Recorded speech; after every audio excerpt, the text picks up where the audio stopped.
Hi everyone, welcome to Ayesha's English Oasis, aka AEO, and what's in your teaching toolbox. Are you reading lessons stuck in a cycle of pre-teach vocabulary, read the text, comprehension questions? If so, you're not alone.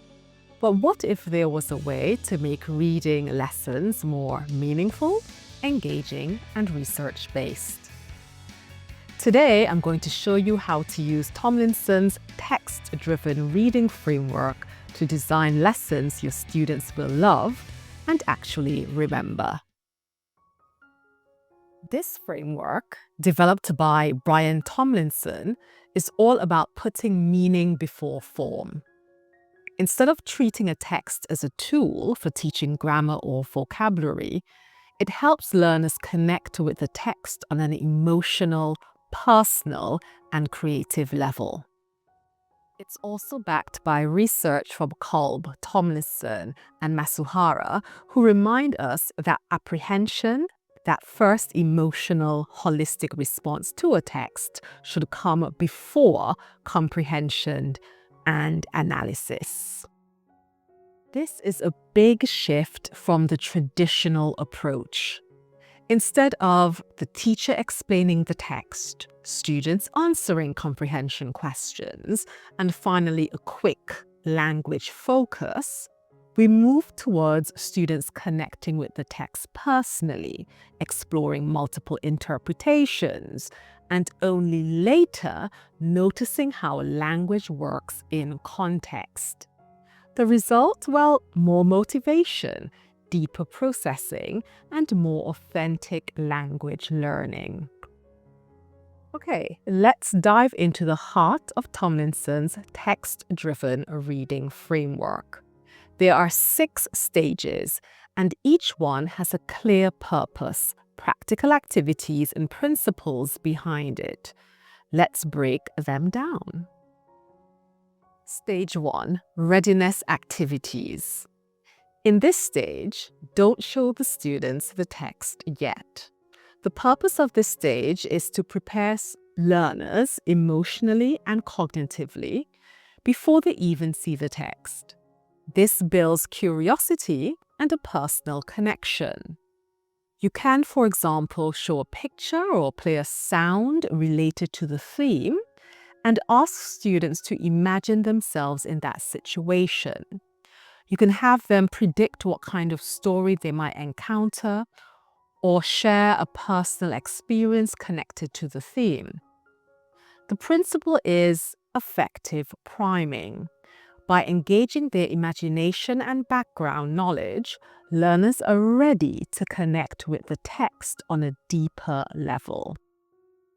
Stage 2, experiential activities. The purpose. This is the learner's first experience of the text, and the focus is purely on meaning, not grammar or vocabulary. Get students to do silent reading while visualizing the scene in their mind's eye.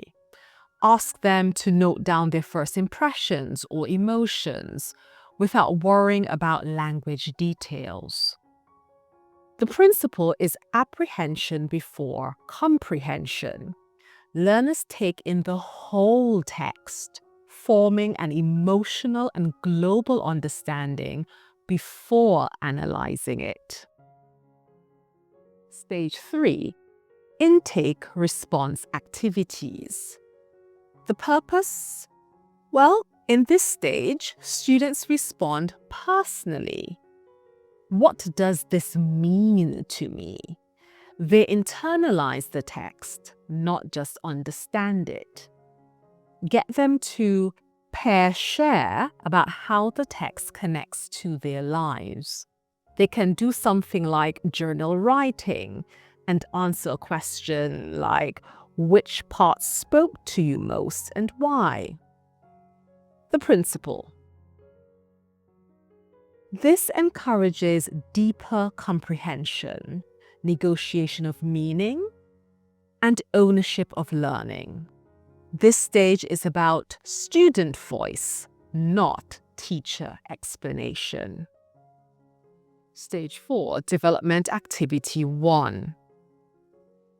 The purpose. Here's where students transform or extend the text creatively. This shifts them from passive consumers to active creators. They can rewrite the ending of the text or imagine the story from another character's perspective. Or they can role-play a scene and improvise what happens next, for example. The principle: creative and purposeful output. This fosters critical thinking and engagement while making the text theirs. Stage 5, Input-Response Activity. The purpose. This stage is about noticing both language features and how the text itself works. Students look closely at the way meaning is shaped through structure, style, genre, or cultural elements. For instance, in a short story, learners might notice how suspense is created through sentence length or paragraph breaks. In a poem, they could explore how imagery or rhythm builds emotion. In an opinion piece, they might analyze how arguments are organized to persuade the reader. The principle: text awareness and language awareness. Instead of the teacher telling students, "Here's the grammar point," learners discover patterns for themselves. They see how choices in language and text design influence meaning, style, and reader response. Stage 6, Development Activity 2. The purpose. Students revise or build on their earlier creative work. This time informed by the language and stylistic insights they gained in Stage 5. For instance, students may rewrite their alternative ending again, but this time mimicking the author's style. They may edit their role-play script to use some of the notice features, then perform it again. The principle: form-meaning integration. Learners refine their production, bridging creativity with accuracy. So that's the framework: readiness, experience, response, development, noticing, and refinement. Together, these 6 stages move learners from personal engagement to deeper comprehension, to creative transformation, and finally, to noticing language features. What makes it powerful is that it's not a rigid formula. You can adapt the activities, shorten or combine stages for time, and use it with almost any engaging text.